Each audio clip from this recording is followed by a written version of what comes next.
네, 분단 왕국지대 열왕기하 이제 첫 번째고요. 열왕기하는 뭐 당연히 예전에는 열왕기 상하가 나눠 있지 않았었어요.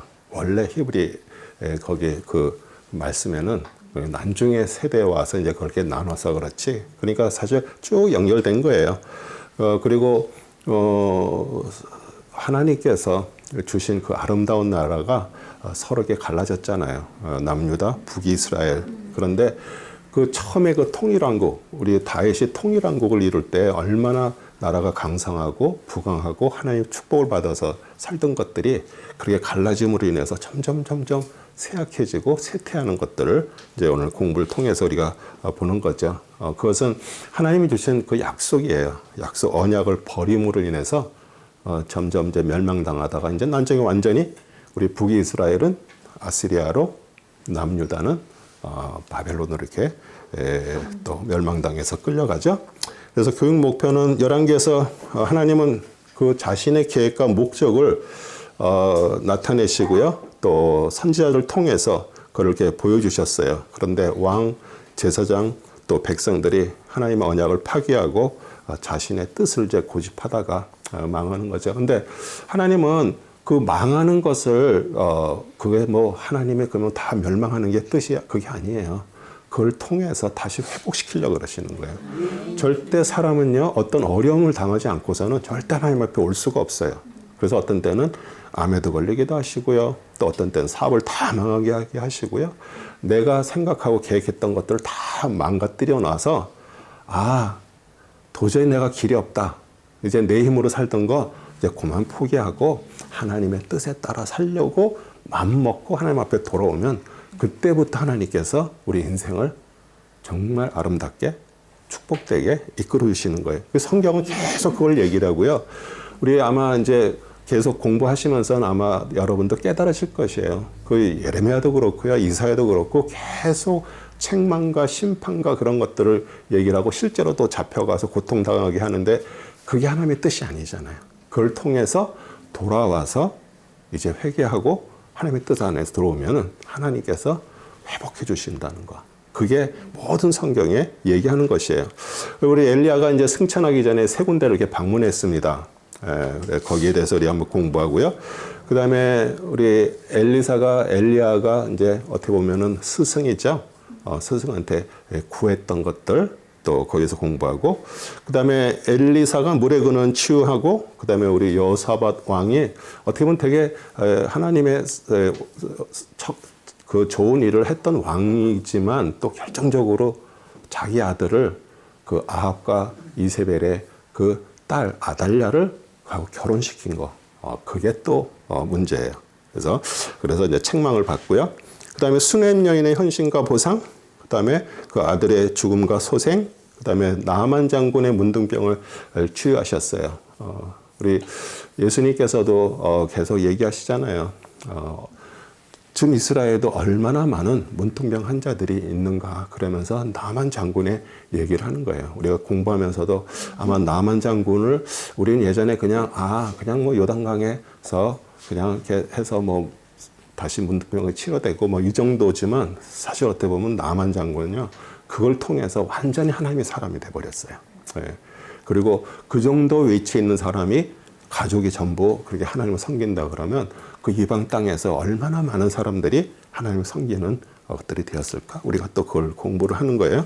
그 다음에 게하시 죄와 형벌. 우리 엘리사를 따라다니면서 옆에서 종이었던 게하시가 자신의 그 욕심으로 나만 장군이 어마어마한 예물을 가지고 왔는데 우리 엘리사 받지 않았어요. 그런데 가서 거짓말로 필요하다고 얘기해서 이제 받아서 이제 감춘 거. 이제 그러다 보니까 이제 자신도 이제 그 문둥병에 이제 걸리게 됐죠. 그다음에 이스라엘 왕이 회개치 아니함으로 우리 시리아가 다시 침략해 왔습니다. 그래서 우리 핵심 구절을 한번 같이 읽겠습니다. 아합의 아들 아하시아 왕이 병이 났습니다. 1장 2절에 4절입니다. 그때 아하시아가 사마리아에 있는 그의 다락방 난간에서 떨어져 병이 든지라 그가 사자들을 보내며 말하기를 가서 에크론의 신 바알 세보덱에 내가 이 병에서 회복되겠는가 물으라 하니라. 그러나 주의 천사가 티셉인 엘리야에게 말하기를 일어나 사마리아 왕의 사자들을 만나러 올라가서 그들에게 말하기를 이스라엘에 하나님이 없어서 너희가 에크론의 신 바알 세보덱에 물으러 가느냐? 그러므로 주가 이같이 말하노라 너는 내가 올라간 그 침상에서 내려오지 못하고 반드시 죽으리라 하라 하니 엘리야가 떠나니라. 우리 바알 세봇은 파리 때의 주 왕이라는 그런 뜻이에요. 그러니까 무서운 재앙을 가져오는 신으로 묘사됐고요. 우리가 생각해 아니 파리가 무슨 무서울까 그러는데 예전에는 고대 동방에서는 그걸 태풍과 그런 천둥의 신으로 이렇게 알려졌어요. 그리고 애굽에 내린 재앙 중에 파리 재앙이 있죠. 예, 출애굽기 8장 24절에 주께서 그렇게 행하시니 극심한 파리 때가 파라오의 집과 그의 신하들의 집과 이집트의 온 땅으로 들어와 그 땅이 파리 때로 인하여 부패되더라. 뭐 파리가 한두 마리 날아다니는 게 아니라 떼거지로 와가지고 와서 죽고 썩으면 얼마나 거기가 이렇게 심하게 되겠어요. 예. 그리고 그래서 아하시아가 에크론의 신 바알 세보에 물어 사람 보내신 거는 하나님을 모르는 자죠, 그렇죠? 그리고 바알을 섬기는 자예요. 그러니까 바알 숭배자예요. 그래서 우리 아하시아는 누구예요? 그 아합과 이세벨의 아들이에요. 그러니까 그 부모의 악을 버리지 않았고요. 또 이스라엘의 이제 아합이 죽자마자 모압이 곡물을 바치는 거, 이제 자기들의 그것을 바치는 것을 안 해버렸어요. 그러니까 배반한 거죠.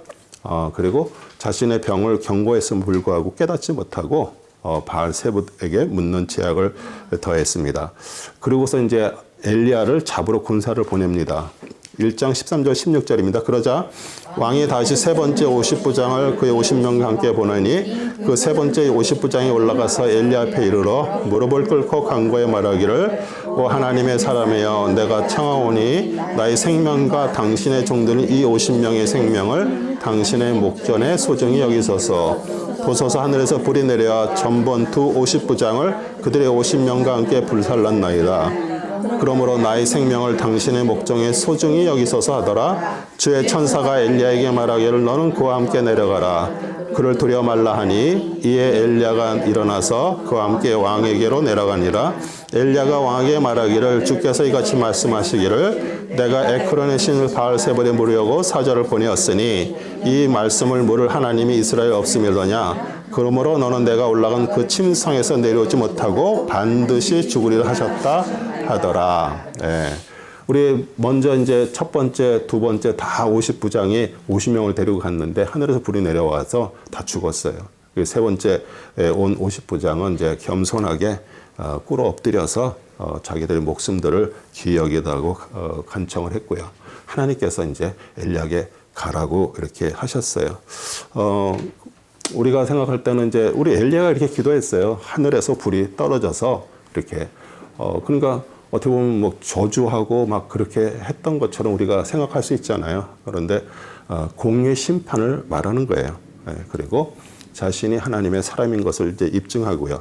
그 다음에 이제 엘리야가 승천하기 전에 방문한 곳입니다. 2장 1절에서부터 3절. 주께서 회오리 바람으로 엘리야를 하늘로 들어올리려 하실 때 엘리야가 엘리사와 함께 길갈에 나가 엘리야가 엘리사에 말하기를 내가 청하노니 넌 여기서 머물라. 주께서 나를 베델로 보내셨느니라 하니 엘리사가 엘리야에게 말하기를 주께서 살아계시는 한 또 당신의 혼이 살아있는 한 내가 당신을 떠나지 아니하라 하더라.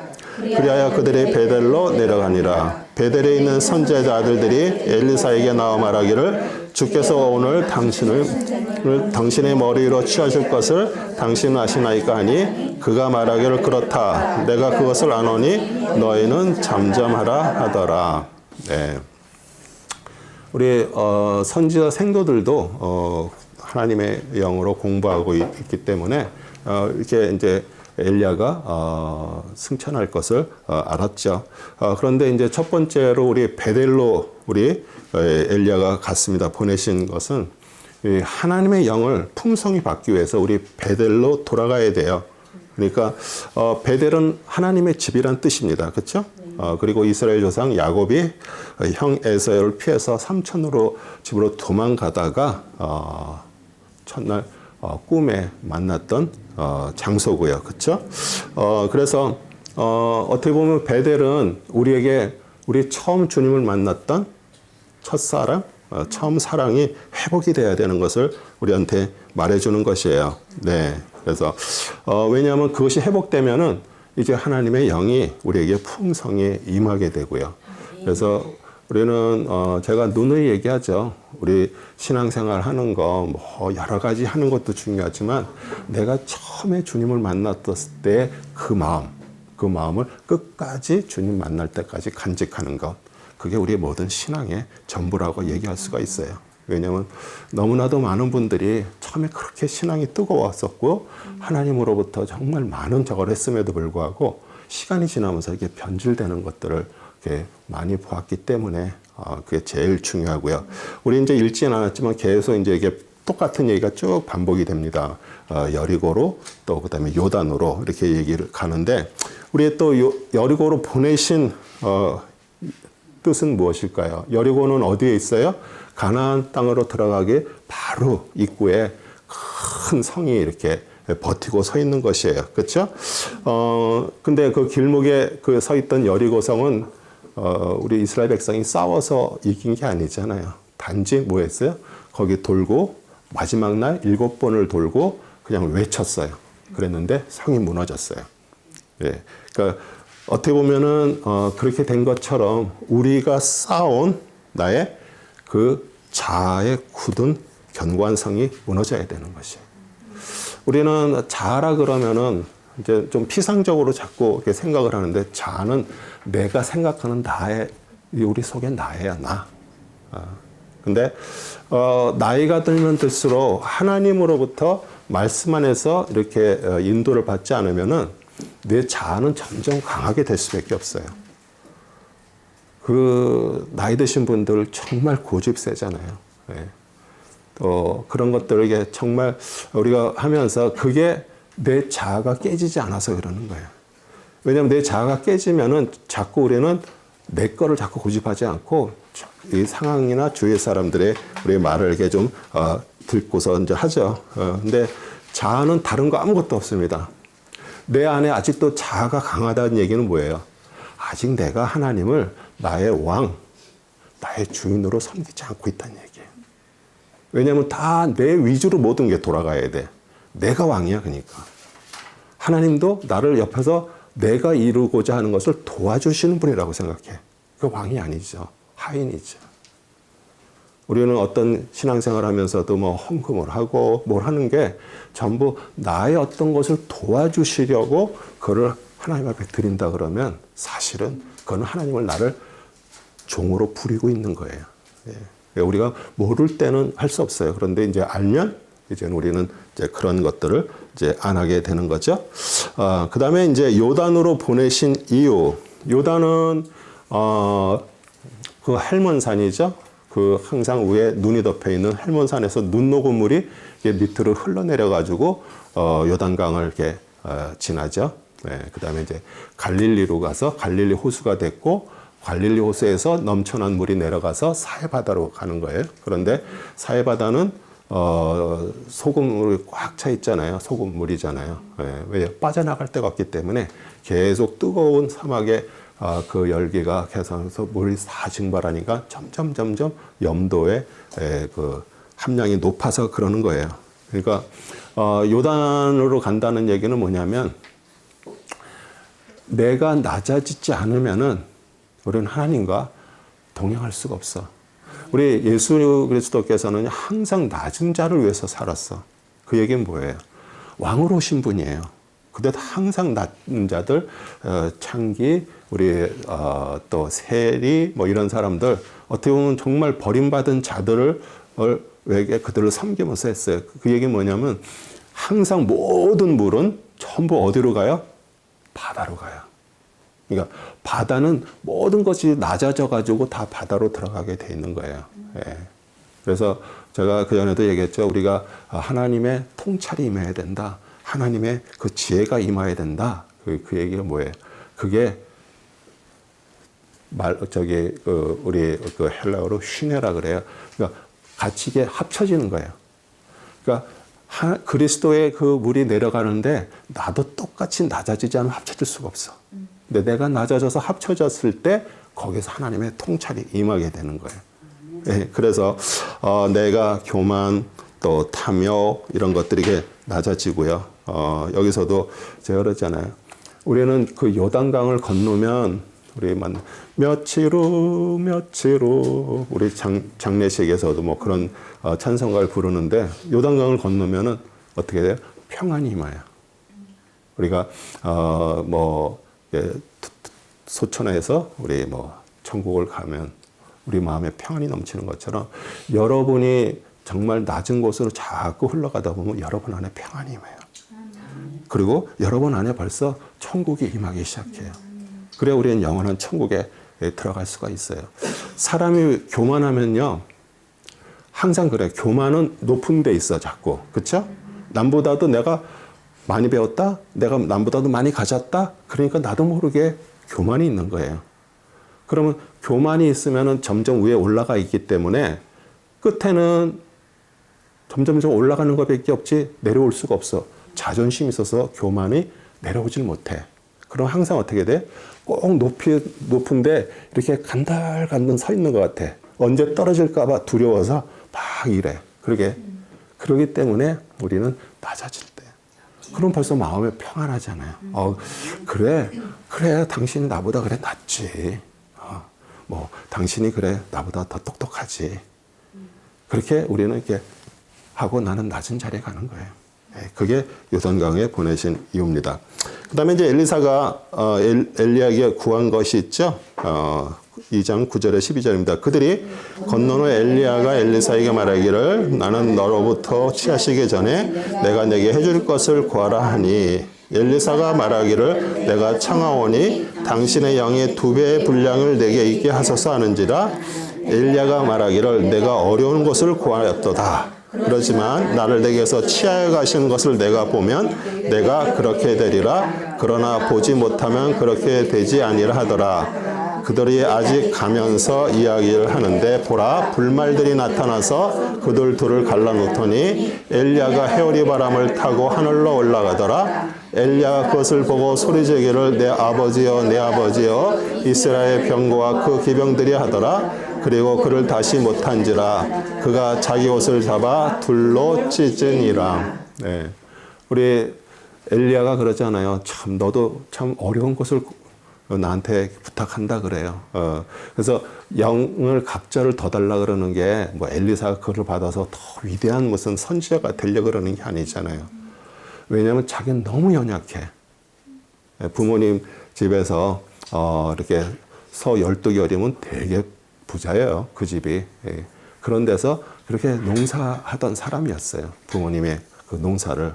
그런데 그 엘리야 같이 위대한 선지자가 되는 것을 왜냐하면 그것은 엘리사가 하려고 그런 게 아니잖아요.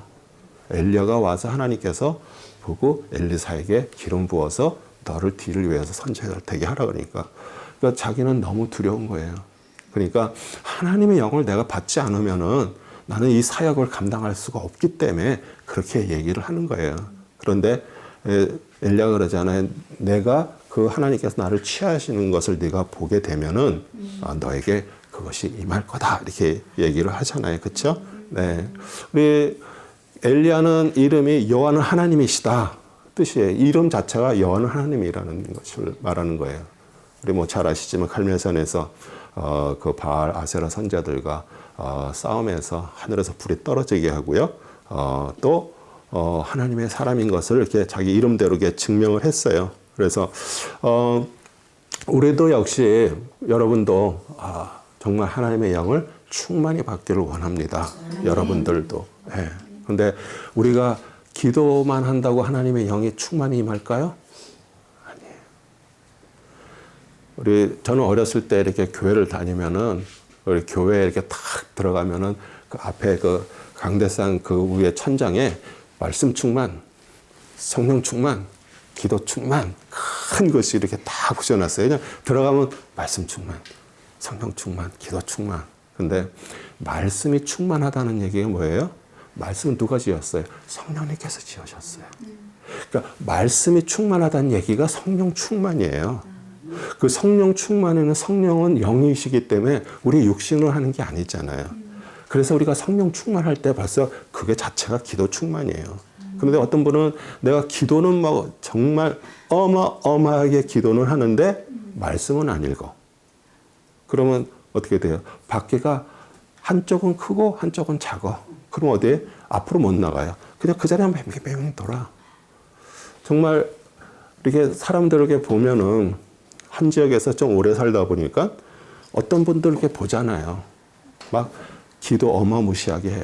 근데 그분의 삶을 보면 정말 하나님께서 가르쳐 주신 그 기도대로 안 살아. 왜 그럴까요? 말씀을 못 하니까. 말씀 생활을 안 해. 근데 그분도 뭐 보면은 거의 뭐 점쟁이 수준이에요. 진짜 대단해요. 근데 그게 내 자신이 거기에 역사가 돼야 되잖아요. 그걸 통해서 내가 바뀌어야 되는 거잖아요. 그렇기 때문에 우리는 말씀 충만해야 돼요. 그래서 우리가 말씀을 공부하고요. 또 이렇게 읽으시면서 하나님의 영을 구하고 또 그러면서 이렇게 우리가 가는 것이에요. 아멘. 네. 믿음 없는 선지 생도들입니다. 2장 16절에서 18절입니다. 그들이 엘리사에게 말하길 이제 보소서 당신의 종들과 함께 용사 50명이 있나이다. 우리가 청하오니 그들로 가서 당신의 선생을 찾게 하소서. 혹시 주의 영이 그를 들어올려 어떤 산이나 어떤 골짜기에 던졌을까 하나이다 하니 엘리사가 말하기를 너희는 보내지 말라 하더라. 그러나 그들이 엘리사가 부끄러울 때까지 그에게 간청하니 그가 말하기를 보내라 하더라. 그러므로 그들이 50명을 보내었으니 그들이 3일을 찾을 때까지 반응하지 못하였더라. 그들이 다시 엘리사에게 오니 엘리사는 여리고에 기다리고 있었더라. 그가 그들에게 말하기를 내가 너희에게 가지 말라고 하지 아니었다니 하니라. 그들은 분명히 하나님의 영으로 오늘 당신의 스승을 당신의 머리로 올려 보내실 거를 아냐고 엘리사한테 물어봐요. 얘기를 하잖아요. 그렇죠? 그들 다 알았어요. 그렇죠? 근데 우리는 아는 거하고 믿는 거하고 틀린 거예요. 사람들은 내가 다 안다고 얘기해요. 그럼 그 아는 게 믿음으로 와야 되잖아요. 근데 왜 그렇게 하고 자기들도 봤어. 하늘에 막 병거 타고 막 하나님께서 그 해서 올라가는 거 봤는데도 불구하고 가서 시체 찾으러 가겠다고 그렇게 간청을 하니까 우리 엘리사도 그러잖아요. 우리 자녀 이기는 부모 없죠? 그래서 가라 그랬어요. 근데 3일을 찾다가 못 찾고 왔어요. 네. 그러니까 그들은 그런 믿음이 없었고요. 그 다음에 3일이라는 것은 우리 유대인들은 그냥 자신들에게 미신적으로 믿는 거예요. 사실이 아닌데도 하나님이 사람이 죽으면은 그 영이 이 주위에서 3일 동안을 머물든다고 생각을 해요. 네. 그래서 언제 또 3일 안에 다시 살아날 수가 있다라고 생각을 해요. 그런데 우리 예수님이 그러잖아요. 우리 베다니에 살고 있는 우리 마리아의 오빠 나사로가 죽었다 그러는데 거기서 이틀을 더 유하셨어요. 그러니까 완전히 죽은 다음에 가신 거예요. 왜냐하면 만약에 가갖고서 나사로가 살아나면 에이 그 영이 주위에 있다가 다시 들어가서 살았지. 예, 그렇게 할까봐 예수님은 이틀을 더 유하셔서 완전히 죽어서 썩은 냄새가 날 때까지 기다리셨어요. 그리고 가서 우리 예수님이 나사로 앞에 그 무덤 앞에서 할 때 그 뭐라고 기도해요? 아버지 감사합니다. 제 말을 들으신 거는 감사합니다. 그러면서 뭐라고 해요? 이것은 이 주위에 있는 사람들을 위해서 하나님께서 하신 거라고 그랬잖아요. 예. 그러면서 이제 우리 나사로를 이렇게 살렸죠. 그 다음에 이제 우리 보면 항상 제가 성경 읽다가 가로로 이렇게 돼 있는 거 오늘 여기 뭐가 가로가 돼 있었어요? 엘리사는 여리고에 기다리고 있었더라. 이거는 난중에 이거를 이제 우리 서기관들이 하는 일이 뭐예요? 그 양피지에다가 이렇게 옮겨 쓰는 거예요. 복사를 계속 하는 거예요. 이렇게 복사를 하면 원래 점 하나 이게 왜냐하면 이게 붓글씨로 쓰는 거기 때문에 점 하나 따라서 뜻이 틀려지는데 여기다 자기의 생각을 이렇게 집어넣는 거예요. 그러니까 이 사람들에게 읽을 때 좀 더 이해를 하기 쉽게 하기 위해서 왜냐하면 다른 사본에 없기 때문에 이렇게 가로를 쳐놨어요. 다 나오는 것이 아니기 때문에 예, 그러면서 이제 어떻게 보면 우리한테 또 그런 거잖아요. 그 여리고 성처럼 자기 생각이 높아진 것 깨지지 않으면 우리 믿음 안 생깁니다. 믿음은 정말 좀 무식하도록 하나님께서 하신 것을 믿어야 돼요. 예, 그 얘기가 하나님이 주인이라는 얘기예요. 그리고 내가 볼 때는 이렇게 하면 이거 안 될 것 같아. 근데도 내가 믿으면은요, 하나님은 그 일이 실제로 내가 생각한 거하고 틀리게 일을 하셔. 네. 아멘이세요? 네. 엘리사가 물의 근원을 취합니다. 2장 19절 22절입니다. 그때 그 성읍의 사람들이 엘리사에게 말하기를 내가 청하오니 보소서 내 주께서 보시는 바와 같이 이 성읍의 이치는 아름다우나 물이 쓸모없으므로 땅에 불모진이 하더라. 엘리사가 말하기를 세 그릇에 소금을 담아 내게로 가져오라 하자. 그들이 그것을 그에로 가져오니 엘리사가 물들의 근원으로 저로 나가서 거기에 소금을 던지며 말하기를 주께서 이같이 말씀하시니라 내가 이 물들을 치유하였으니 이제부터는 죽음이나 불모의 땅이 다시 있지 아니라 하더라. 그리하여 그 물들이 엘리사가 말한 대로 치유되어 오늘에 이르니라. 네. 아무리 성읍이 좋은 위치, 아름다운 위치에 있어도요, 그 물이 생명이잖아요. 물 때문에 가실도 맛있고요. 물 때문에 모든 것들이. 그러니까 우리 가축들도 뭘 먹으려고 그러면은 물이 좋아서 초목이 잘 자라고, 그러면 그걸 먹어야 건강하잖아요. 그렇죠? 예. 그래서 이렇게 물이 정말 생명이에요. 그러니까 우리가 진짜 이렇게 깨끗한 물을 먹을 수 있다는 것도 축복이고요. 근데 우리 사람의 근본은요, 우리 안에서 나오는 거예요.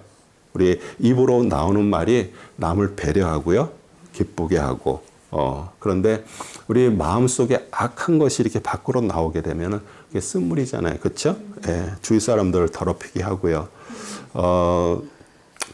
사실 목회자가 제일 중요한 게 뭐냐면, 왜냐하면 모든 것들 다 인도하면서 그 일을 하기 때문에. 그런데 목회자가 과거에 상처가 있다든지 이런 것들이 치유가 안 되면 자기는 모르는 사이 자꾸 그게 나오는 거예요. 예. 참, 뭐 이쪽에서도 이렇게 그 목회하시는 목사님, 또 딴 타주에서 이렇게 목회하시다가 이쪽으로 와서 이렇게 목회하신 그런 목사님들도 있어요. 근데 그쪽에서 그 목회하실 때 있던 어떤 성도들이 무슨 뭐 그걸 뭐 들으려고 그러는 게 아닌데 막 얘기하는 걸 이렇게 들어보면은 거기 교회에서 그 성도님들하고 어떤 갈등이 있어서 너무 힘들어가지고 아마 그런 것 때문에 이게 상처가 되니까 설교를 막 하다가도 막 입에서 막 안종에 막 나오는 거예요. 그게 아주 그 마음에 안 든 게. 이제 그래서 거기서 이제 목회를 못 하시고 이렇게 또 오셨는데도 그게 치유가 안 돼요. 그래서 그게 쓴물을 자꾸 이렇게 나오게 되는 거죠. 우리가 진짜 조심해야 될 부분들이고요. 그 다음에 우리 소금은 변하지 않습니다. 그렇죠? 물에 녹아도 마르면 다시 소금 결정체가 돼요. 그리고 썩는 것을 방지하기 위해서 우리 고등어에다가 그냥 반 탁 잘라갖고 막 소금을 팍팍 뿌려가지고 구워 먹으면 얼마나 맛있어요. 예전에는 냉장고가 없으니까 그렇죠. 그렇게 썩질 않은 그 방지예요. 그 다음에 아무리 엄청난 재료를 가지고 맛있는 재료로 다 산의 진미를 만들었는데 소금 안 넣으면 어때요? 맛이 없죠. 그러니까 이게 뭐를 얘기하냐면 하나님의 언약을 말하는 거예요. 하나님은 소금 언약을 맺으셨어 우리랑. 네. 우리 레위기 2장 13절에도요. 음식 제사의 모든 헌물은 소금으로 간을 맞추되 너는 내 하나님의 언약의 소금을 내 음식 제물에 부족하지 않게 할지니 너는 내 모든 제물과 함께 소금을 드릴지니라. 영원하신 언약, 소금 언약.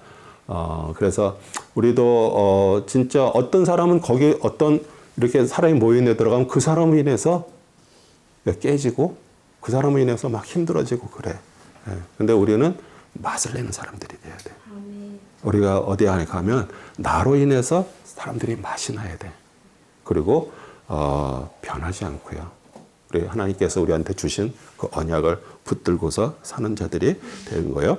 그 다음에 우리 마가복음 9장 50절도 그러잖아요. 소금 좋은 것이라 그러나 소금이 그 짠맛을 이룬 못으로 맛을 내리어 너희 안에 소금을 두고 뭐라 그래요? 서로 화목하라. 우리 교회는요, 공동체는 하나님의 사람들이 모인 것이에요. 설령 나하고 의견이 좀 안 맞고요. 서로 어떤 뭐 감정이 있어도요. 그거 내가 정말 그 자존심 죽고 점점 자꾸 하나님께서 우리 예수님의 제일 마지막 유언이 뭐예요? 한마디로 딱 얘기하면 뭐예요? 서로 사랑하라예요. 그러니까 서로 사랑하라는 얘기. 그러니까 이건 명령이에요. 뭐 할 수 있으면 하라 이 얘기가 아니에요. 그래서 우리가 사랑하는 공동체가 되기를 소원하고요. 엘리사가 유다왕 여호사밧을 책망합니다. 3장 14절 18절입니다. 엘리사가 말하기를 내가 그 앞에서 섬기는 만군의 주께서 살아계시거니와 내가 유다왕 여호사밧의 체면을 개의치 아니한다면 내가 결코 왕께 향하지도 아니하고 보지도 아니하리이다. 이제 내게 악사 한 명을 불러주소서 하니라. 악사가 연주할 때 주의 손이 엘리사에게 임하시니 엘리사가 말하기를 주께서 이같이 말씀하시기를 이 골짜기에 도랑을 가득 팔아 하시며 주께서 이같이 말씀이를 너희가 바람도 보지 못하고 비도 보지 못할 것이나 골짜기가 물로 가득 차리니 너희와 너의 가축과 너희 짐승들이 마시리라 하시니라. 이것은 주의 목전의 작은 일일 뿐이요 주께서 또한 모압인들을 당신들의 손에 붙이시리니. 네. 우리 이스라엘 왕하고 여호람은요, 그 유다 왕 여호사밧하고 같이 함께 자기들이 빼앗겼던 그곳에 그 땅을 다시 회복하려고 가고 있었어요. 근데 한 7일이 지났는데 물이 없는 거예요. 뭐 우리 군사들도 그렇고 또 타고 가던 말도 먹일 물이 없어서 이제 야 이러다가 이제 죽나 보다 이제 그러는데 사실 우리한테 어려움이 없으면요 우리는 하나님을 깨닫지 못해요. 그 어려움을 통해서 우리가 하나님을 깨닫는 거예요. 그래서 우리 이스라엘 왕도 이게 정말 하나님의 일을 알게 되는 거게 되고요. 그 다음에 뭐 여호사밧 왕은 그래도 이제 유다 왕이기 때문에 이제 여기에서 하나님의 뜻을 물어봐야 될 것을 이제 아는 거죠. 우리 아합의 아들 여호람 역시 하나님을 대적하는 자였고요. 우리 여호사밧 아까 얘기했지만 그 아합과 이세벨의 그 딸 아달랴를 우리 여호사밧 자기 아들과 결혼시킴으로 인해서 이제 유다에 이제 어떻게 해요? 그 우상숭배 발이 들어오게 됐어요. 그러고 나중에 공부하겠지만 이 아달랴가 자기 남편 죽고 아들 다 죽이고 자기가 여왕으로 등극을 했어요. 그러니까 완전히 유다가 다 다윗의 그 자손들로 오다가 갑자기 이스라엘에서 온 그 왕비로 인해서 완전히 대가 끊어지고 정말 등불이 다 꺼지는 그런 상황까지 갔어요. 그런데 그 여호야다라는 제사장이 그 중에서 그 아들들을 다 죽이는 순간에서 어린 아기를 갓난 아기를 유물을 통해서 성전에다 숨겨놨어요. 그래서 6년이 돼서 6살 때 이제 왕으로 세우게 되고 아달랴는 이제 죽게 돼요. 이거 뭐 이제 나중에 우리가 공부를 하겠는데 그러니까 우리 엘리사가 여호사밧 왕을 책망을 하는 거예요. 그 책망을 하고 난 다음에 마음을 이제 안정시키려고 그러는데 이제 하나님의 영이 임하도록 검은 고를 탈 악사를 이렇게 불러달라 그러는 거예요.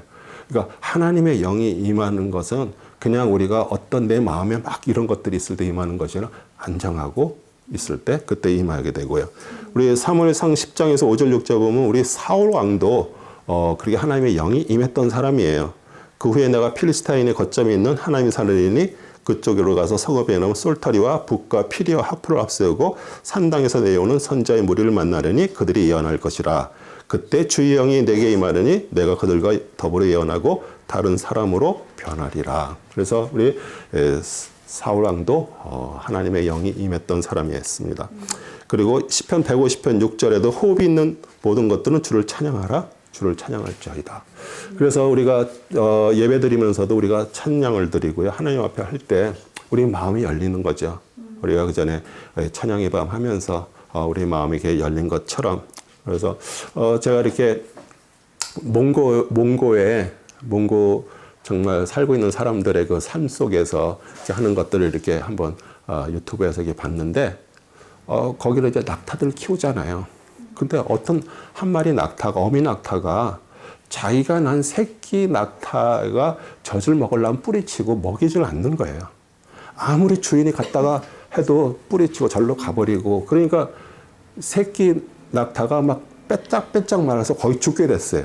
그랬더니 그 예전부터 그들이 내려오는 법이라고 그러더라고요. 그렇게 전통적으로 그 검은고를 탈 사람을 불러오더라고요.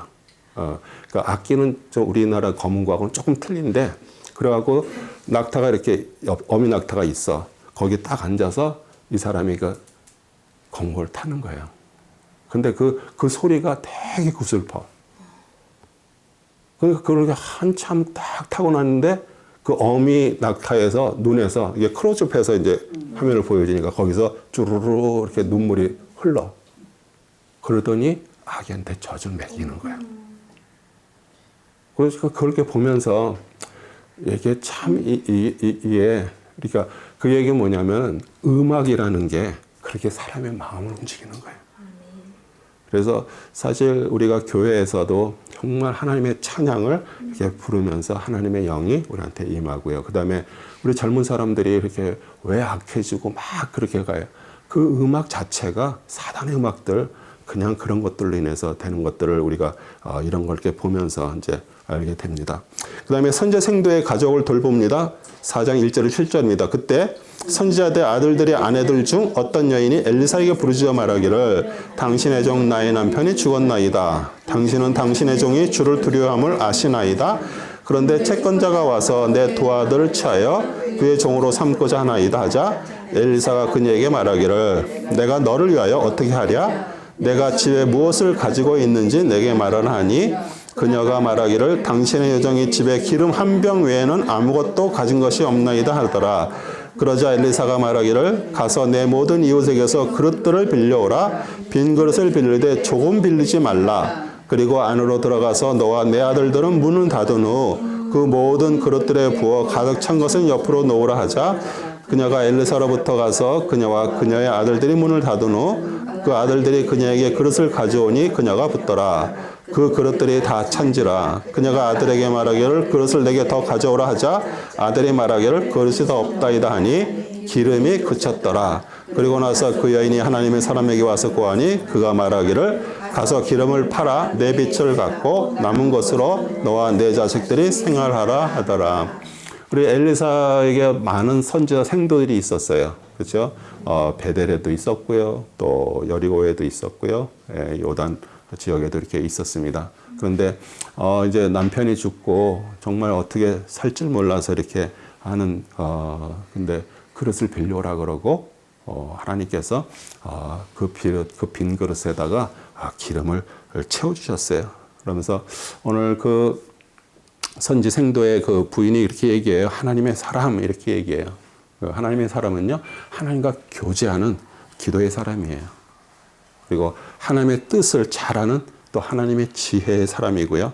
또 하나님의 뜻을 아주 굳게 의지하는 그런 믿음의 사람을 가리키는 말이에요. 그래서 어려울 때 우리가 살아가면서 그래도 교회를 이렇게 다니면서 어떤 문제가 있고 힘든 일이 있을 때 먼저 주의 종을 이렇게 부르잖아요. 그래서 또 할 수 있는 대로 이렇게 서로 도우면서 또 아니면 또 어떤 일이 있을 때 저한테 이렇게 기도 부탁들을 해요. 우리 스페니시 교인들도 그렇고요. 이렇게 기도 부탁을 하면 또 제가 최선을 다해서 기도를 하죠. 근데 우리 엘리사보다 더 위대하신 분이 누구세요? 우리 예수 그리스도. 예. 우리 예수 그리스도는 위대한 중보자시고요. 그리고 그냥 중보자 아니라 구주예요. 구주. 예. 주님 구세주면서 주인이세요. 아멘이시죠. 예. 그리고 엘리사는 그 여인에게 이웃에게 빌린 모든 그릇에 기름을 부으라 얘기했고 그 기름이 다 찾아 그쳤어요. 그리고 그것을 갖다 팔아서 빚을 갚고 우리의 기름은 성령님을 말해요. 우리 성도의 삶에 정말 성령님을 사모하고요. 말씀 충만하면 기름이 충만하게 넘치듯이 우리 삶에도 풍족한 삶을 살 수 있도록 해줘요. 네. 그래서 영적인 축복이 다 또 물질적인 축복으로 다 연결이 돼요. 근데 이게 순서가 바뀌면 안 돼요. 절대. 우리가 물질적인 축복을 바라면 영적인 축복은 임할 수가 없어. 근데 우리가 말씀 안에서 성령 안에서 기도하면서 그것이 충만하게 넘치게 되면 그 풍족한 것이 오버플로우 하듯이 그러면서 그런 육적인 축복도 같이 넘치게 되는 것이에요. 예, 빌보 4장 6절 7절입니다. 아무것도 염려하지 말고 다만 모든 일에 기도와 간구로 너희의 구하는 것을 감사함으로 하나님께 알려지게 하라. 그리하면 모든 지각을 초월하시는 하나님의 평강이 그리스도 예수 안에서 너희의 마음과 생각을 지키시리라. 아멘. 아멘. 수넴 여인의 헌신과 보상입니다. 우리 수넴 지역은 이사갈 지파인데 거기에는 좀 모르겠어요. 그 지역 자체가 그 미인들이 많았던 것 같아. 예.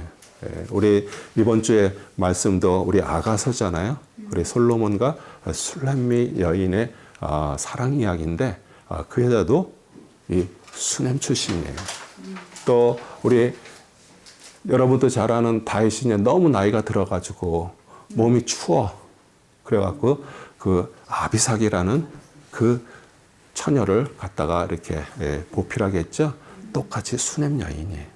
수넴 여자예요. 그래서 헌신과 보상 13절에서 17절입니다. 엘리사가 그에게 말하기를 너는 그 여인에게 말하라. 보라 내가 이 모든 보살핌으로 우리를 돌보았느니라. 내가 너를 위하여 무엇을 하랴? 내가 왕이나 군대 대장에게 구할 것이 있느냐 하죠. 자, 그 여인이 말하기를 나는 내 백성 가운데 거하느니라 한지라. 그가 말하기를 그러면 그녀를 위하여 무엇을 하여야 할꼬 하니 게하시가 대답하기를 진실로 그 여인에겐 자식이 없고 그녀의 남편은 늙었나이다 하자. 엘리사가 말하기를 그녀를 부르라 하니라. 그가 그녀를 부르자 그녀가 문에 서 있는데 엘리사가 말하기를 생명의 때를 따라 이 계절쯤 되면 내가 한 아들을 안으리라 하니 그녀가 말하기를 아니니이다 내 주 하나님의 사람이여 당신의 여정에게 거짓말을 하지 마소서 하니라.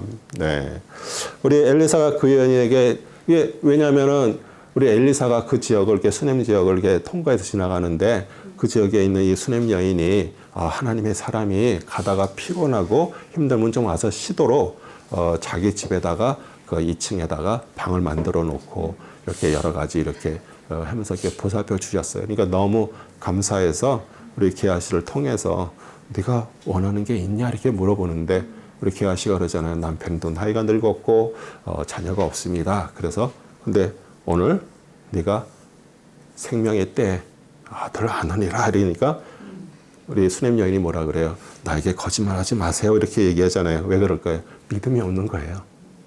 우리 엘리사는 그 아들이 없는 것을 알고 이렇게 얘기했는데 어떻게 보면은 이 당신의 여종이라고 이렇게 자기를 이렇게 겸손하고 낮추었어요. 그런데 아들 갖고 싶겠죠. 왜냐하면 그 당시에 아들이 없고 자녀가 없다 그러면 저주받은 여자라고 이렇게 얘기를 했기 때문에 그런데도 믿음이 없어서 구하지를 못했어요. 우리는 여기서 또 우리가 또 뭐를 자꾸 또 한번 생각을 하게 돼요.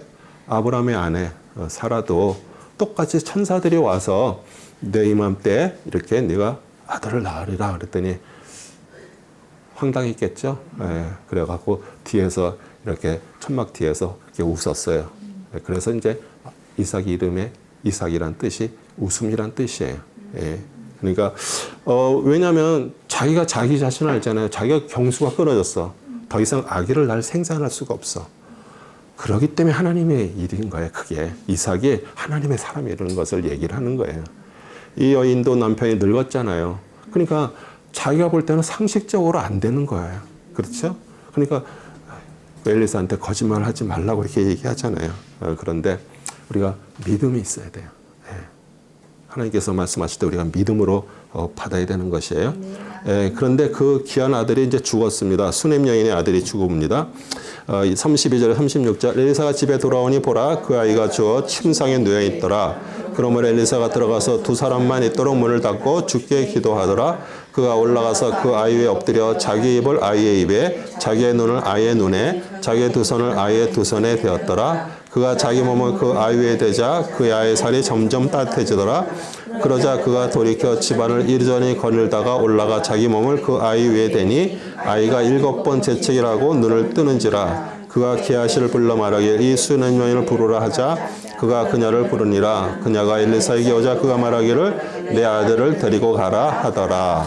네. 엘리사는 이렇게 기도했는데 엘리야도 똑같은 일들을 하셨어요. 네. 거기도 저기 아기를 이렇게 위에 엎어 죽어서 이렇게 해서 그래서 우리 엘리사도 자기 안에 그 아기하고 이제 이렇게 엎어서 그 얼굴과 눈과 이렇게 다 맞닿아서 이렇게 하는데 하나님께서 살려주시는 이제 그 마음이 온 거죠. 그리고 아이의 살이 따뜻해졌고요. 아이가 이제 7번째 치기하고 살았습니다. 우리 예수님도 공생애 중에 수냄 지역의 나인성 과부 아들을 살리셨어요. 완전히 죽어서 이렇게 간에 실려가는 거. 우리 예수님이 가까이 와서 간에다 손을 대면서 말씀을 하시는 거예요. 누가복음 7장 14절 15절입니다. 가까이 가셔서 그 간에 손을 대시니 운구하는 자들이 멈추는지라 주께서 말씀하시기를 젊은이여 내가 너에게 말하노니 일어나라 하시니 그 죽은 사람이 앉아서 말하기 시작하더라. 주께서 그의 어머니에게 돌려주시니. 그래서 오늘 공부하면서 제가 시작 전에 그랬잖아요. 우리 엘리사가 하시는 그 사역을 우리 예수님이 하셨던 사역하고 계속 한번 같이 비교해봐서 생각하라고 얘기를 하고요. 그 다음에 엘리사가 국속의 독을 제거합니다. 4장 38절 41절입니다. 엘리사가 다시 길갈에 오니라. 그때 그 땅에 흉년이 들었는데 선자의 아들들이 그의 앞에 앉았는지라. 엘리사가 그의 종들에게 말하기를 큰 솥을 걸고 선자의 아들들을 위하여 국을 끓이라 하더라. 그때 한 사람이 나무를 캐러 들여나가서 야생동굴을 발견하여 거기서 야생박을 그의 옷자락에 가득 담아와서 국 끓이는데 그것이 무엇인지 그들이 알지 못함이라. 그리하여 사람들에게 떠주어 먹게 하니 그들이 국을 먹다가 소리질러 말하기를 오 하나님의 사람이여 솥에 죽음이 있나이다 하고 그들이 먹지 못하더라. 그러나 엘리사가 말하기를 굵은 가루를 가져오라 하여 그것을 솥에 던져놓고 말하기를 사람들에게 떠주어 먹게 하라 하니 솥에 독이 없어졌더라. 하나님께서는 우리 그 선지생들의 몸의 필요를 아시고 공급하셨어요. 우리의 몸에도 필요한 거 아시고요. 그것에 대해서 관심을 갖고 계십니다. 그리고 이렇게 이제 국을 끓여갖고서 했는데 그 야생박을 이렇게 썰었는데 아마 거기에 그 독이 있었나 보죠. 여러분 혹시 감자가 예전에 그 독이 있어서 못 먹던 거 혹시 아세요? 원래? 네, 초기에 처음에 그 감자가 이렇게 지금같이 이렇게 그걸 또 개발해서 그렇지 원래 독이 있고 그래요. 지금도 뭐 싹 나서 하면은 그런 것들. 그래서 아마 이제 그런 게 이제 끓여지면서 이제 아마 있었나 보죠. 그런데 우리 굵은 가루로 번역된 히브리어 케마우는요 맷돌 간 가루를 말해요. 그리고 개정 개혁에서는 사망의 독이라 이렇게 써 있어요. 우리 죄는 죽음입니다. 우리 그 법을 성취하러 오신 예수님의 희생을 말해요. 그래서 우리가 말씀의 맷돌에 우리가 갈아져야 돼요. 우리가 하나님의 말씀이 나한테 맷돌이 돼가지고 내가 그 안에서 갈아져야 돼. 나의 어떠한 것들, 나의 성내는 것들, 나의 자존심, 나의 교만함 이런 것들이 다 갈아져서 제물이 돼서 우리 자아가 죽어야 돼요. 그래야 주님이 받으시는 그런 헌물이 되는 거예요. 이 몸 자체가 우리는 제물이에요. 헌물이고요. 그 다음에 엘리사가 첫 열매로 만든 작은 수의 빵으로 100명 생도를 먹이신다.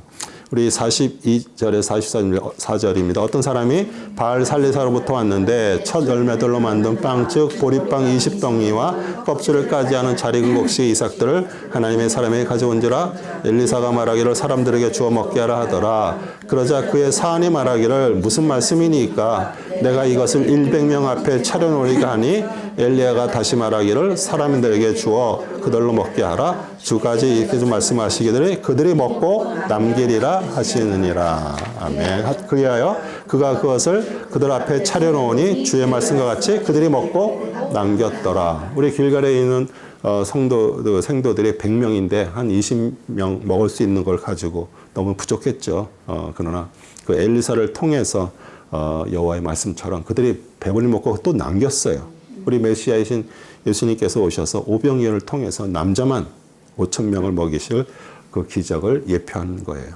마태복음 14장 20절 21절입니다. 그들이 모두 먹고 배불렀으며 남은 조각을 거두니 12광질에 가득 찼더라. 음식을 먹은 사람들은 여자들과 아이들 제하고도 약 5,000명이더라. 그래서 음식이 남아서 그것을 거두라 그랬어요. 만약 그렇지 않으면 다 그게 뭐 주머니로 이따 나중에 좀 먹어야지 다 사라졌을 거예요. 근데 그걸 왜 거두게 하셨을까요? 그걸 통해서 우리 눈으로 직접 보는 거야. 와,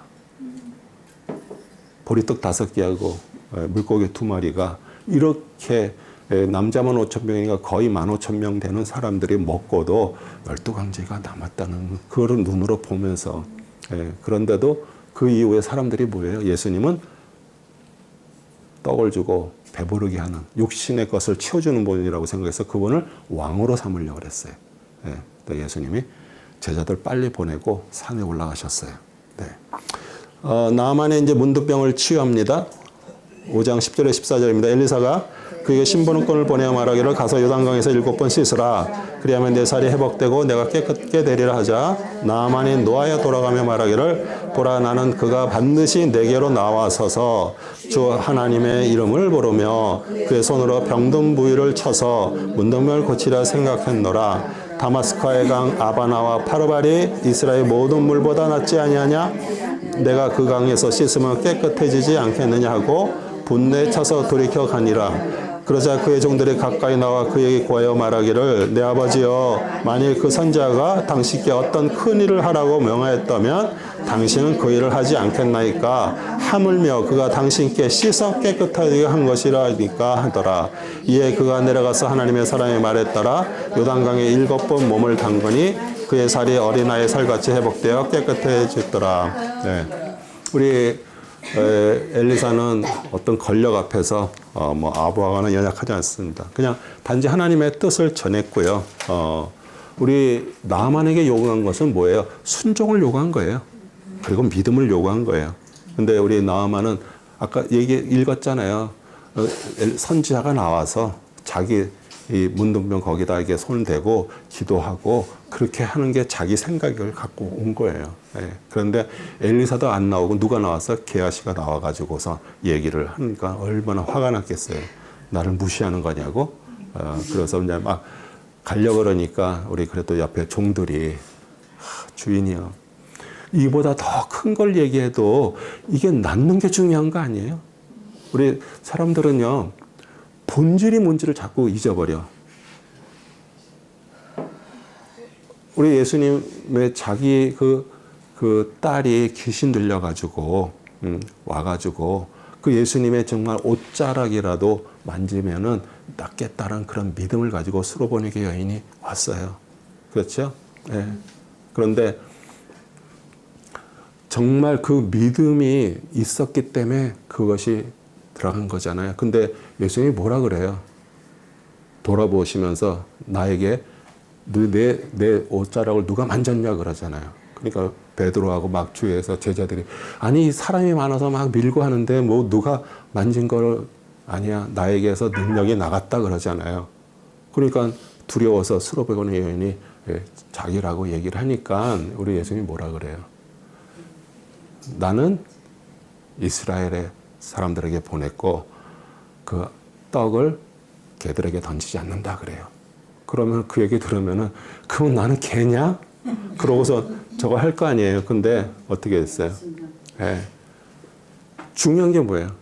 자기 딸의 병이 낫는 게 중요하잖아요. 우리 한번 신앙생활 하시면서 여러분도 아마 많은 부분에 그런 부분들이 있었을 거예요. 이게 진짜 본질이 뭐냐 이거예요. 본질은 이거예요. 본질. 근데 어떤 말을 듣고 그것 때문에 막 시험 들어가지고 막 저거를 해. 우리 본질을 해야 되잖아요. 근데 나만 장군이 그래도 종들의 말을 듣고선 순종을 하니까 어떻게 해요? 놀랍게 치유되는 역사가 일어났어요. 그러니까 우리도 똑같아요. 내 생각이 문제예요. 내 생각 때문에 하나님의 뜻을 못 이루는 거예요. 그래서 저도 지금 계속 그거 하고 있습니다. 내 생각을 박는 거에 십자가예요. 어떤 생각이 떠오르면 또 박고, 근데 또 실패. 근데 또 박어. 계속 박다 보면은 어느 날 하나님의 뜻이 이루어지겠죠. 네. 그래서 기적을 체험했는데 우리 나만 장군은요. 이게 치유받은 것만 감사한 게 아니라 완전히 하나님의 사람으로 바뀌어 버렸어요. 이게 더 대단한 거 아니에요?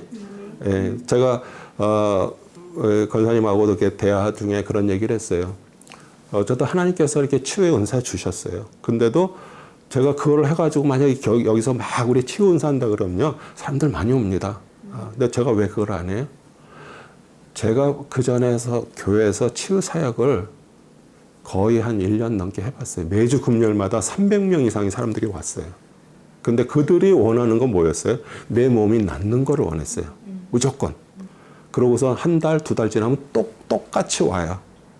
그러니까 하나님은 치유하셨어. 근데 왜 또 똑같이 오겠어요? 그건 뭐냐면 내가 병이 들린 것을 내 삶에 먹는 게 잘못되고 내가 고쳐야 될 부분보다는 안 고치고 그냥 와서 치유만 받으려고 그러는 거예요. 그러니까 사실 그게 어떻게 보면 치유 사역의 문제인 거예요.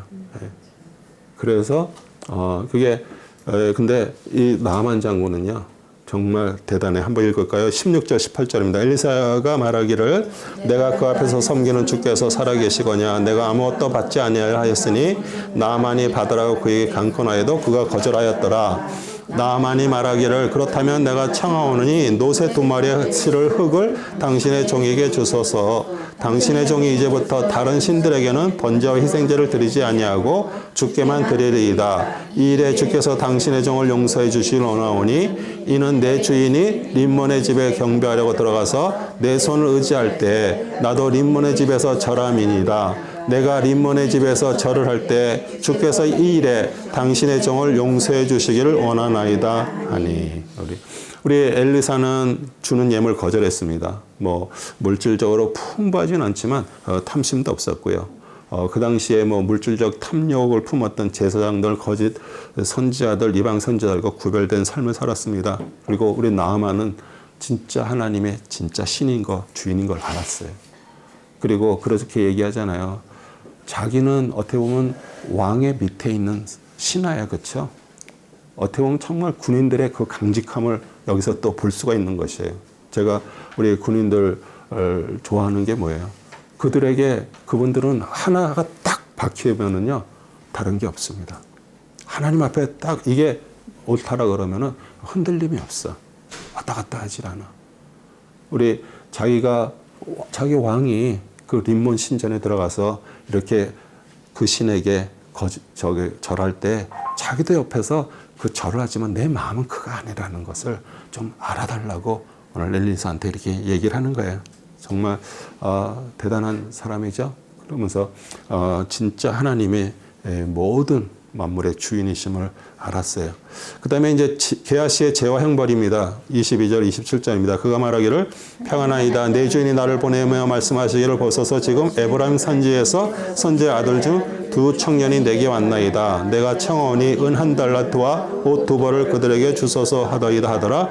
나만이 말하기를 2달란트를 받는 것을 허락하라 하며 그를 강권하여 2 자루 안에 은 2달란트와 옷 2벌을 넣어 묻고 그것을 그의 2 종들에게 치우니 그들이 게하시 앞에서 지고 가더라. 게하시가 망대에 이르자 그것들을 그의 손에서 받아 집에 두고 그 사람들을 가게 하니 그들이 떠나니라. 그러나 그가 들어가서 그의 주인 앞에 서자 엘리사가 그에게 말하기를 게하시야 내가 어디서 오느냐 하는지라. 그가 말하기를 당신의 종이 아무데도 가지 아니하였나이다 하자 엘리사에게 그에게 말하기를 그 사람이 너를 맞이하려고 그의 병거에서 돌이켰을 때 내 마음이 너와 함께 가지 아니하였더냐.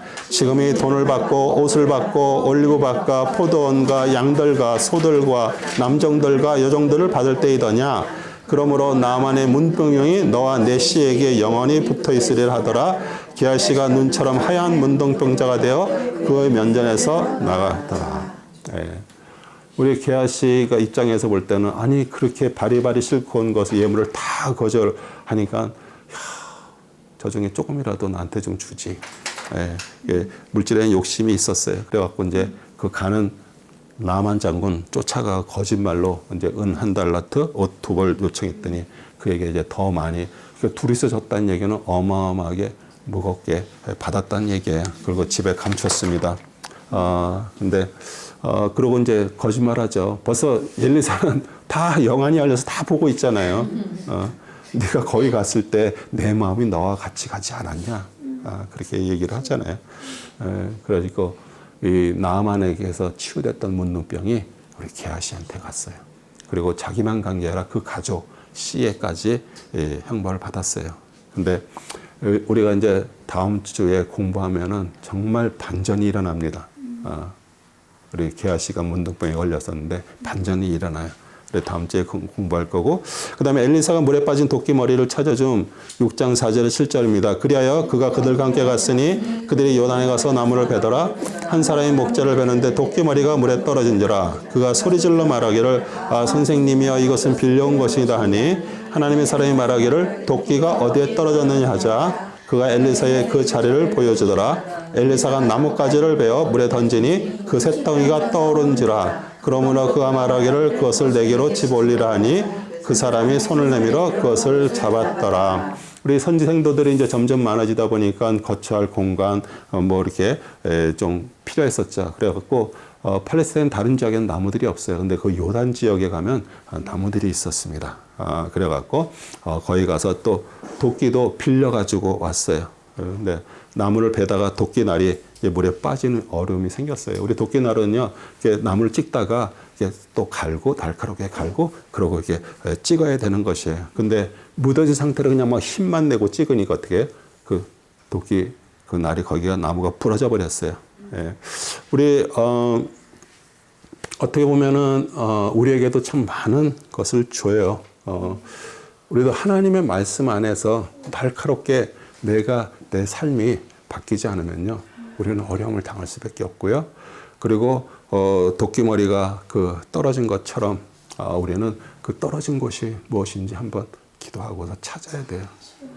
얼마나 많은 사람들이 예전에 그렇게 신실했던 사람들이 점점 시간이 지나면서 영적으로 나태해서 그러면서 점점 세상 사람하고 안 믿었던 사람하고 비슷해지는데, 안 믿었던 사람은요, 뭐에 따라 살아요? 양심에 따라 살아.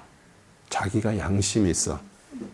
근데 믿었다가 그렇게 된 사람은요, 양심이 없어. 그게 그 양심이 화이 맞았다는 뜻이에요. 그 얘기 뭐냐? 하나님을 믿고 알고 있어. 그러니까 하나님은 다 내 편이야. 하나님은 나를 도와주시는 분이야. 이런 생각을 해요. 그렇기 때문에 세상 사람보다 못해지는 거예요. 그게 진짜 조심해야 될 부분들이에요. 그런데 우리 성경에서 항상 이 나뭇가지는요, 앞으로 오실 예수님 메시아 십자가 나무를 말해요. 예. 우리 마라의 쓴물도 고친 기적을 보면 출애굽 15장 25절이에요. 그가 주께 부르짖으니 주께서 그에게 한 나무를 보여주신 줄아 그가 물에다 던지니 물이 달게 되었더라. 그곳에서 주께서 그들을 위한 규례와 율례 만드시고 거기서 그들을 시험하시며. 나무가지를 던졌는데 어떻게 쇳덩어리가 떠오르겠어요? 이건 기적이에요. 그렇죠?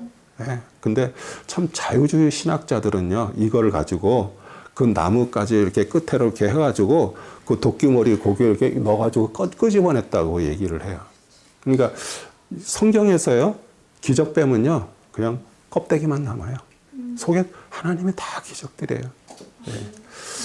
그 다음에 이제 엘리사의 종의 눈을 열어서 보여줍니다. 15절, 17절입니다. 하나님의 사람이 종이 일지랑 나가니 보라 군대가 말들과 병거들로 성읍을 에워싼지라. 그 종이 엘리사에게 말하기를 아 내 주니여 우리가 어찌하리까자. 그가 대답하기를 두려워 말라. 이는 우리와 함께하는 자들이 그들과 함께하는 자들보다 많기 때문이라 하더라. 그때 엘리사가 기도하여 말하기를 주여 내가 청하오니 그들의 눈을 여시어 그대로 보게 하소서 하자. 주께서 그 청년의 눈을 여시어 기도하니 보라 엘리사를 에워싼 말들과 불병거들이 산에 가득 채웠더라. 왜 이렇게 그 엘리사를 잡아 죽이러 왔을까요? 왜냐하면 이제 그 시리아 군대들이 이제 침략해 와서 이제 이렇게 하려고 그러면 이스라엘이 다 가는 곳마다 그걸 다 막는 거예요. 그러니까 왕이 너무 화가 났어. 이 중에 너희들이 중에서 거기다가 이스라엘 거기다가 고하는 자가 있다라고 그렇게 막 화를 내면서 그놈은 잡으라 그러는 거예요. 근데 한 사람이 그러는 거예요. 왕이요. 그 이스라엘은 엘리사라는 선지자가 있는데 엘리사는 지금 이 안에서 얘기하는 거 다 듣고 계신다고 얘기해요. 그래? 그러면 잡아 죽여라. 그래갖고서 이제 그 군대들이 온 거예요.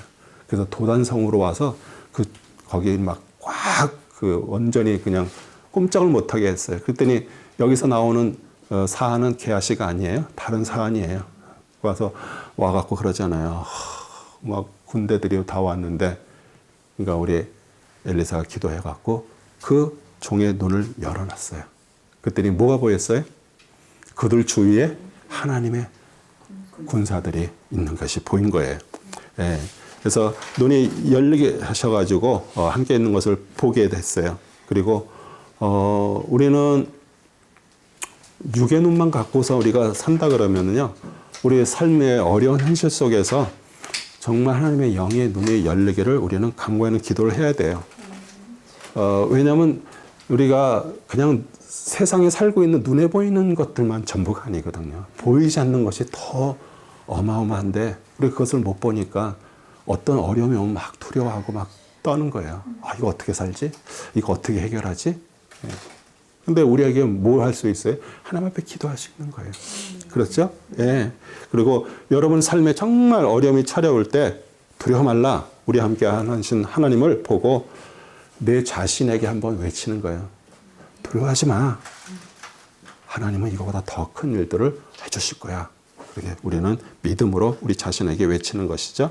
눈먼 시리아 군사를 사마리아 성으로 인도합니다. 6장 18절 23절입니다. 시리아인들이 엘리사에게 내려오자 엘리사가 주께 기도해 말하기를 내가 간구하오니 이 백성들을 치사 눈을 멀게 하소서 하니 주께서 엘리사의 말대로 그들을 치사 눈을 멀게 하셨더라.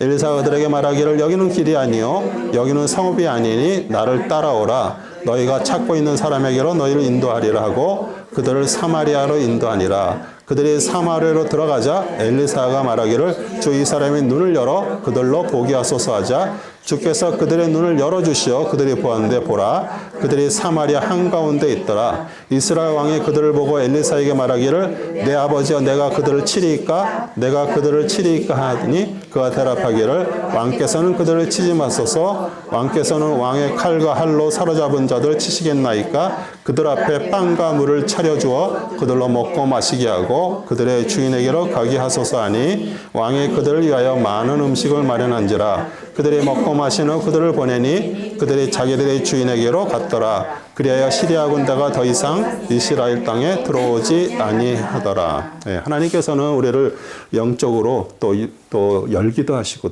또 육적인 것을 또 얻게도 하시고 그래요. 네, 그래서 시리아 군사들이 엘리사를 잡으러 왔는데 우리 하나님의 사람이 어디로 그 군사들을 눈 멀게 해갖고 바어들인 데서 사마리아 성 안으로 집어넣어 버렸어요. 그러니까 어떻게 돼요? 거기는 이제 이스라엘 군사들도 있고, 그러니까 이스라엘 왕이 어떻게 죽일까요? 그러니까 어떻게 엘리사가 그렇게 얘기하잖아요. 아니다. 죽이지 말고 음식을 차려줘서 먹고 가라. 그게 하라. 네. 그러니까 어떻게 보면은 그 시리아 왕과 군대를 부끄럽게 하셨어요. 우리 잠언 25장 21절 22절에 보면 내 원수가 굶주리거든 먹을 음식을 주고 그가 목말라거든 마신 물을 주라. 이는 내가 그의 머리 위에 숯불을 쌓는 것이니 주께서 내게 보상하시리라. 네, 그래서 그 원수가 굶주리고 또 할 때 먹이고 마시고 싶을 때 주는 것은 그 숯불을 머리에다 이렇게 싸게 되면 어떻게 돼요? 이렇게 뜨거워지면 어떻게 해요? 얼굴이 뜨뜻하면서 벌개지잖아요. 그러니까 부끄러움을 느끼는 거예요. 네. 그래서 부럽게 하고 그러면서 이제 당분간 이스라엘을 침략해 오지 않았어요. 그런데 이제 몇 년이 지나서 이제 또 쳐들어왔습니다. 사마리 성이 포위됨으로 극심한 기근이 찾아옵니다. 6장 28절에 30절입니다. 또 왕이 그녀에게 말하기를 너를 괴롭히는 것이 무엇이냐 하니 그녀가 대답하기를 이 여인이 내게 말하기를 내 아들을 내놓아라. 오늘은 우리가 그를 먹고 내일은 내 아들을 먹으리라 하기에 우리가 내 아들을 삶아 먹고 다음날 내가 그녀에게 말하기를 내 아들을 내놓으라. 우리가 그를 먹으리라 하니 그녀가 자기 아들을 숨겼나이다 하더라. 왕이 그 여인의 말을 듣자 자기 옷을 찢었으며 그가 성벽일을 지날 때에 백성이 보니 보라 그가 그의 속살에 굵은 베옷을 입었더라. 몇 년이 지나자 시리아 왕 베나닷이 또 군대를 모아서 왔습니다. 그래서 우리 베나닷은 그냥 시리아 왕의 이름이에요. 그러니까 베나닷은 계속 이렇게 있었어요. 그 대표로 이렇게 이름 부를 때 그냥 이렇게 부르는 것이에요. 그래서 이제 사마리아 성을 에워싸니까 어떻게 돼요? 성의 음식들이 떨어지잖아요. 그렇죠? 네. 그래갖고 다들 이게 굶는 거예요. 이게 하나님께서 보내신 재앙이에요. 왜냐하면 그동안 얼마나 엘리사 선지자를 통해서 많은 일들을 하셨잖아요. 그런데도 그 왕이 회개하지도 않고요.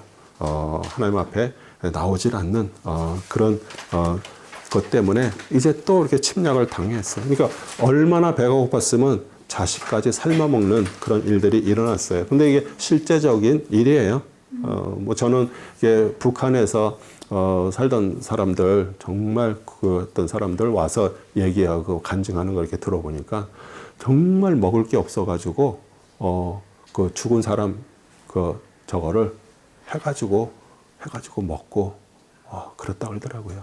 그러니까 사람이 이게 뭐 굶으면은 눈에 안 보이는 거예요. 네. 근데 이게 벌써 다 하나님께서 신명기에 벌써 다 신명기 28장은 무슨 장이에요? 축복과 저주, 순종과 불순종에 대한 얘기예요. 이게 불순종에 되면 어떻게 하는 거에 대한 내용이에요. 57절에 그녀의 다리 사이에서 나오는 그녀의 어린 것과 그녀가 낳게 될 자신의 자식들을 향하리니 이는 내 온수가 내 성문들 안에서 너를 괴롭히는 포위와 공경 가운데서 그녀가 아무것도 얻지 못함으로 남몰래 자식들을 먹을 것입니다. 네. 정말 그러니까 서로 그 옆집에 하고 오늘은 그래 먼저 야, 네 아들 우리 삶아 먹고 내일은 그러면 네 아들 삶아 먹자. 그래서 이제 먼저 자기 아들 주고 삶아 먹었어.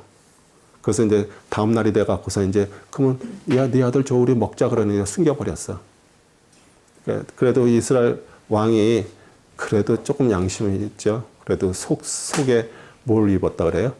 베옷을 입었어. 그러니까 그게 이제 애통하면서 이제 저거 하는 것을 이렇게 보여주는데, 그래서 오늘 여기까지 우리 하고요. 우리 17장부터 15장까지 읽어주시고요. 그 일문통책은 똑같습니다. 그 내용들 같이 읽어주시고 또 오늘 공부한 것 중에 또 질문 있으시면